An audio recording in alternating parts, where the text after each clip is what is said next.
लूका इस बात को लिखते हुए कि जो यहाँ पर लिखा है, और उसने कहा मैं तुझसे नहीं सिर्फ तुझसे, और वो तुझसे किससे कहा गया है? उस डाकू से जो उनके साथ बने हुए हैं। वो कहता है कि सच कहता हूँ कि आज ही तू मेरे साथ कहाँ होगा? स्वर्ग लोक में होगा। जब आप स्वर्ग लोक कहते हैं तो यहाँ पर काफ़ी अलग अलग मत हैं स्वर्ग लोक के। कोई कहता है कि स्वर्ग, और कोई कहता है कि ये वो ईडन का बगीचा है जहाँ पर बहुत ज़्यादा रेस्ट है, जहाँ पर बहुत ज़्यादा शांति है, जहाँ पर क्या कहते हैं, जहाँ पर वो एक स्थान है जहाँ पर लोगों की मृत लोगों की आत्मा रेस्ट करती हैं। एक उस स्थान को बोला गया है। तो स्वर्ग लोक जिसको बोला गया है पैराडाइज, जो एक पर्शियन शब्द है, और वहाँ से इसको लिया गया है पैराडाइसियो, और वहाँ से निकल कर आया है पैराडाइज। और इसके विषय में कहता है कि ईडन का बगीचा है जहाँ सारे धर्मी लोगों की आत्माएं रेस्ट करती हैं। और वहाँ के लिए कौन अप्रोच करता है? उस डाकू के लिए। अब ये बात सोचने के लिए है कि प्रभु यीशु मसीह जब वहाँ पर बातें कर रहे हैं उस डाकू से, कह रहे हैं कि आज ही तू मेरे साथ कहाँ होगा? स्वर्ग लोक में होगा। तो जब आप इस पूरे टेक्स्ट को पढ़ते हैं 39 से आप इसके एक एक पद को पढ़ते हैं, तो यहाँ लिखा है 2 डाकू बंधे हुए हैं, और दोनों में से पहला डाकू इस बात के लिए कहता है कि जो सजा हम भोग रहे हैं वो क्या है? तू भी वही सजा काट रहा है ना। वही से जब वो बातचीत कर रहे हैं तो दूसरा कहता है जो कुकर्मी वहाँ लटकाए गए थे उनमें से एक ने उसकी निंदा करते हुए, क्या तू मसीह नहीं है? मसीह है तो खुद भी छूट जा, हमको भी छुटा ले और आजाद कर दे इन बंधन से, है ना, इस परेशानी से, इस पीड़ा से। लेकिन वहाँ पर दूसरा उसे डांटते हुए कहता है कि तुझे अभी भी नहीं पता कि जो हमने अपराध किया उसका दुख उठा रहे हैं, उसकी सजा भोग रहे हैं, जो बहुत सही है, लेकिन जो हमारे साथ बंधा है उसने कोई भी अपराध नहीं किया। आमीन। तो ये जो कोई भी अपराध नहीं किया, इस चीज का अंगीकार करना, इस चीज का एक्सेप्ट करना बड़ी बात है। इसलिए वो दूसरा जो डाकू को कहता है, इस पर दूसरे ने इसे डांट कर क्या तू परमेश्वर से नहीं डरता? तू भी तो वही दंड पा रहा है और हम तो न्याय अनुसार पा रहे हैं, क्योंकि हम अपने कामों का ठीक फल पा रहे हैं, पर उसमें से कोई अनुचित काम नहीं किया। तब उसने कहा, हे यीशु, जब तू अपने राज्य में आए तो क्या करना? मेरी सुधि लेना। यहाँ पर इस डाकू ने इस बात को एक्सेप्ट किया कि तू क्या है? परमेश्वर का क्या है? पुत्र है। और यहाँ पर जब इस बात को एक्सेप्ट किया है, और तू क्या है कि जब उसको पता है कि इस लाइफ के बाद एक लाइफ है जो इंटरनल है। आमीन। जो मृत्यु के बाद है एक ऐसा जीवन है जो अनंत जीवन है, और उस अनंत जीवन के लिए कौन अपील कर रहा है? वो डाकू, जो प्रभु यीशु मसीह को इस बात के लिए ग्रहण करता है कि मैं जानता हूँ तू परमेश्वर का क्या है? एक लौता पुत्र है। इस अंगीकार ने, इस विश्वास ने उसको क्या प्रदान किया? वो स्वर्ग का द्वार प्रदान किया। हालेलुया। यहाँ पर बहुत सारे लोगों का कहना है कि उस डाकू ने ना बपतिस्मा लिया, ना प्रभु की मेज में शामिल हुआ, तो ऐसे कैसे हो सकता है कि उसे स्वर्ग के लिए उसने अपील की, और प्रभु ने इस बात को एक्सेप्ट किया कि आज ही तू मेरे साथ उस पैराडाइज में होगा। आमीन। ये एक बड़ा क्वेश्चन है, बहुत कंट्रोवर्शियल है कि कैसे हो सकता है, लेकिन सबसे बड़ी बात यहाँ है कि आपका विश्वास धार्मिक चीजों की रीति रिवाजों से बड़ा है। आमीन। आपका विश्वास क्या है? धार्मिक रिचुअलनेस से क्या है? बहुत बड़ा है। और इसीलिए प्रभु कहता है कि तूने इस बात का अंगीकार किया है, इस बात को ग्रहण किया है कि मैं उस परमेश्वर का जीवता क्या हूँ? बेटा हूँ, और वो आजाद करने में सामर्थ्य है। इस अंगीकार ने उसको क्या किया? स्वर्ग का रास्ता दिया, वहां पर एंटर कराया। प्रभु कहता है कि जब समय आएगा तो मैं तेरी जो आत्मा है वो क्या करेगी? आनंद पाएगी, रेस्ट पाएगी, और क्या पाएगी? पीस पाएगी, जो हर एक परमेश्वर के जन के लिए रखा गया है। आमीन। आज एक विश्वासी उस अनंत जीवन के लिए, जिस पर हम विश्वास करते हैं कि मृत्यु के बाद भी एक जीवन रखा है, वो जीवन है जो प्रभु ने हमारे लिए क्या रखा है? आनंद का जीवन, विश्राम का जीवन, शांति का जीवन, और बहुतायत रीति से मसीह के उस असीम प्रेम का जीवन जो प्रभु ने हमारे लिए रखा है।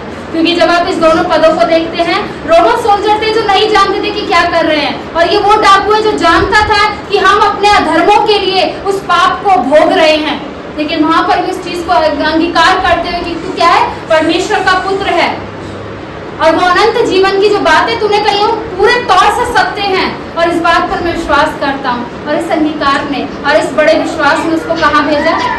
उस पैराडाइज में, उस विश्राम जगह पर जहाँ मृत्यु के बाद एक मनुष्य की आत्मा रेस्ट करती है। प्रभु ने उसको क्या किया? वो एक बड़ा रिवॉर्ड दिया। हालेलुया। ये बड़ी अनोखी बात है। बाइबल में पूरी आप बाइबल पढ़ लेंगे, पहला ऐसा वाक्य है जहाँ पर तुरंत थोड़ी सी देर में किसी व्यक्ति को वो स्वर्ग का रास्ता, वो अनंत जीवन मिला बहुत मेहनत करते हैं। हालेलुया।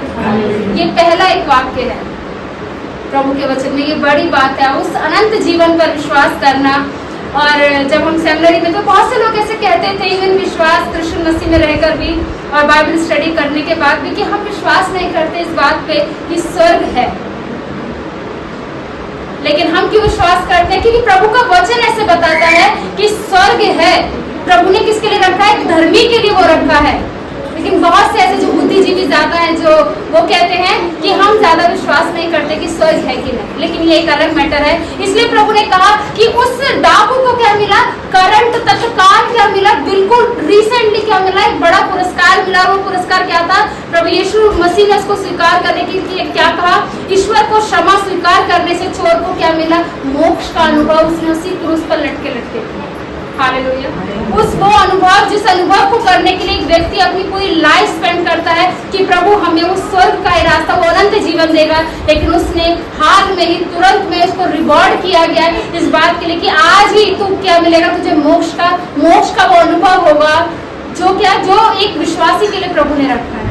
आमीन। और आगे वो कहता है कि उसी दिन स्वर्ग में यीशु के साथ रहने की अनुमति उस डाकू को मिली। उसी दिन, उसी राइट नाउ, जब उसने कहा कि आज का ही वो दिन है, जहां मैं होऊंगा वहां कौन होगा? आमीन। आगे वो इस बात के लिए कहता है कि जो आसान मृत्यु के सामने विश्वास की शक्ति को प्रदर्शित करता है, इस बात के लिए कि मनुष्य का विश्वास बहुत मजबूत ताकत है। यदि आप विश्वास रखते हैं तो आप एक बड़ी चट्टान को हिलाने में सामर्थ्य हैं। आप दूसरों के लिए जब प्रार्थना करते हैं, विश्वास के साथ विश्वास कीजिए कि वो जीवन को बदलने में सामर्थ्य है। आमीन।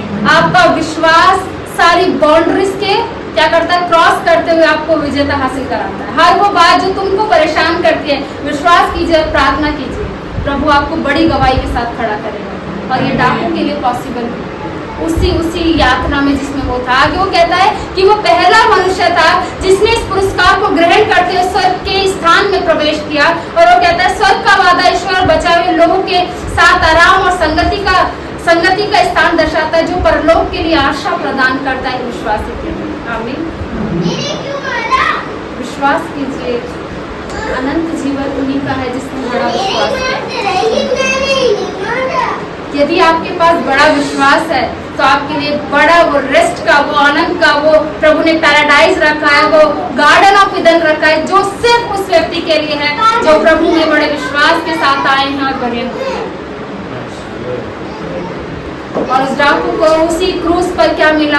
प्रभु ने स्वर्ग दिया। विश्वास कीजिए, जब आप विश्वास के साथ जीवन जीते हैं, विश्वास में बने रहते हैं, प्रभु के वचनों पर विश्वास करते हैं, प्रार्थना उपवास का बड़ा सम्मान करते हैं कि ये बड़ी बड़ी चीजों को हिलाने में सामर्थ्य है।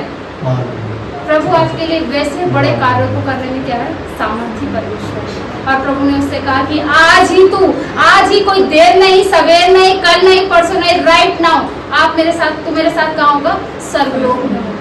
और उस जो दूसरा दाईं और उसके एक और डाकू बंधा हुआ था, उसका जीवन जहाँ था वो वहीं था। उसने पहले भी अपराध किया, जीवित परमेश्वर के आगे भी सेम वो अपराधों को बना के रखा और इस अथॉरिटी से कि अपने को भी छुड़ा ले और मुझे भी छुड़ा ले। जब हम नम्रता के साथ मसीह पर विश्वास करते हैं, प्रभु में रहते हैं और उसके उन वचनों पर विश्वास करते हैं कि तू जीवित परमेश्वर का पुत्र, तू सब कुछ करने में सामर्थ्य है, प्रभु अपने लोगों के द्वारा उसी सामर्थ्य के बड़े और अद्भुत और अनोखे कामों को कराता है। आमीन। इसलिए प्रभु ने कहा यदि आपका विश्वास बहुत बड़ा है, और विश्वास कीजिए, इसलिए प्रभु ने उसको बहुत ज्यादा बड़े पुरस्कार दिया, स्वर्ग का वो रास्ता दिया। और विश्वास कीजिए, जब आप प्रभु में बने रहते हैं, प्रभु के वचनों पर बने रहते हैं, प्रभु हमको ऐसी ही आनंद, शांति और विश्राम देता है जो असीम है, जो सोच और समझ के परे है। उसकी सामर्थ्य अद्भुत है। हालेलुया। इसलिए परमेश्वर का धन्यवाद करें।